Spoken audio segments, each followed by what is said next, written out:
القاعة إلى غير ذلك. هذا التصور وهذا التطور اليوم ونحن نكرم السيد وليد الركراكي، أعتقد بأنها لحظة يجب أن نفتخر بما تم القيام به، ولكن أن نتطلع إلى المستقبل بنفس الطموح وبنفس الإصرار وبنفس العزيمة حتى نكون دائما عند حسن ظن صاحب الجلالة نصره الله والشعب المغربي الذي كما قلت يبقى استثنائيا بشغفه وتتبعه ومساندته لمختلف المنتخبات الوطنية. فرصة اليوم لنقف بتمعن، وهو ما فعلناه خلال هذا الشهر بعد انقضاء كأس أفريقيا للأمم.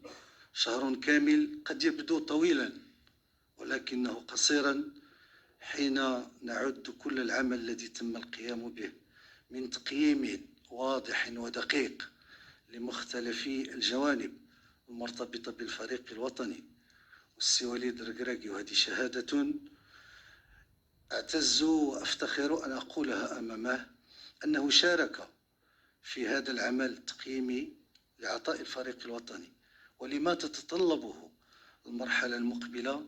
شارك فيه بطبيعة الحال أولا وقبل كل شيء مغربي يفتخر بمغربيته، وسيكون دائما بطبيعة الحال فخورا بأن يشارك من بعيد أو قريب في تطوير كرة القدم المغربية.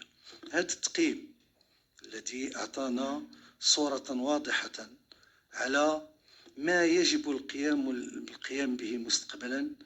نعرف أن بطبيعة الحال المدة التي تفصلنا عن المنافسات خاصة كأس العالم ليست بالطويلة، ولكن نؤكد بأننا لسنا بصدد صياغة منظومة جديدة أو بناء فريق جديد.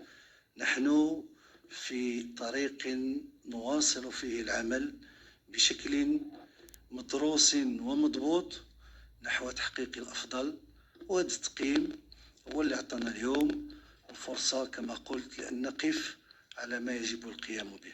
فرصة اليوم باسمكم جميعا وباسم كافة الفعاليات الرياضية أن أجدد خالصا تشكراتي الحارة للسي وليد الركراكي اللي تعاملت معه خلال هذه الفترة بطبيعة الحال بما تقتضيه المعاملة من احترافية، ولكن كنا دائما داخل الفريق الوطني وسنظل دائما عائلة واحدة تتعاون فيما بينها وتعمل جميعا من أجل مصلحة واحدة، مصلحة المغرب ورفع راية المغرب.